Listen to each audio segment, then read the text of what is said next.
हम बात कर रहे हैं हीनता की। इसको विस्तार से समझने के लिए मैं आपको एक कहानी सुनाता हूँ। एक बार पिता पुत्र दोनों साथ मिलकर दूर के शहर अपना गधा बेचने जा रहे थे। मार्ग में किसी ने कहा, इन तीनों गधों को देखो। अरे भाई, गधा साथ है तो बाप और बेटा पैदल क्यों चल रहे हैं? ये सुनकर बाप ने अपने बेटे को गधे पर बैठा दिया। कुछ आगे जाकर किसी ने कहा, कमाल का बेटा है भाई, अपने बूढ़े बाप को पैदल चला रहा है। तो बेटा गधे से उतर गया और बाप को बैठा दिया। कुछ दूर जाकर किसी की बात सुनी, भाई कमाल का बाप है, अपने बेटे को पैदल चला रहा है। ये सुनकर बाप बेटा दोनों गधे पर बैठ गए। फिर आगे चलकर किसी ने कहा, बेचारे गधे की तो किसी को फिक्र नहीं। ये सुनकर बाप बेटे ने तय किया कि हम ही गधे को उठा लेते हैं। जब उन्होंने गधे को कंधे पर उठाने की कोशिश की तो गधे ने बहुत तेज लात मारी, दोनों की पसलियां तोड़ दी और भाग गया। हीन भावना से बंधे लोग क्या ऐसे नहीं जीते? कभी कभी हमारे सारे निर्णय लोगों की धारणाओं पर आधारित होते हैं। हम यही विचार करने में जीवन बिता देते हैं कि समाज क्या कहेगा।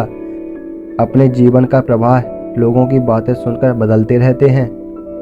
ऐसी हीन भावना हमें जीवन में सफल नहीं होने देती। क्या ये सत्य नहीं? यह सत्य है कि समाज से उत्तम दर्पण कोई नहीं।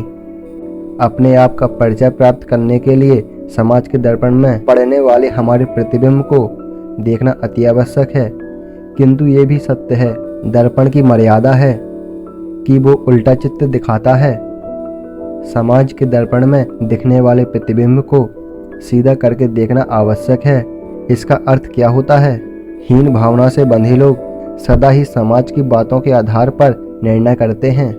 इससे उलट श्रेष्ठता से बंधे लोग समाज की बात सुनने से बिल्कुल इनकार करते हैं, सिर्फ अपनी ही बुद्धि पर भरोसा करते हैं। दोनों ही क्या भूल नहीं कर रहे? इस भूल का उपाय क्या है? बहुत सरल सा उपाय है। हम जितना समाज के दृष्टिकोण को महत्व देते हैं उतना ही अपने दृष्टिकोण को महत्व दें। अपनी शक्तियों और मर्यादाओं को जानकर आत्मविश्वास से भर जाएं। स्वयं ही हमारे निर्णय हमारे अपने होंगे और अहंकार से भरे नहीं होंगे। न श्रेष्ठता से लाभ होता है, न ही हीनता से लाभ होता है। सच्चे आत्मविश्वास से ही जीवन में सुख प्राप्त होता है। इस बात पर विचार अवश्य कीजिएगा। मिलते हैं अगली वीडियो में।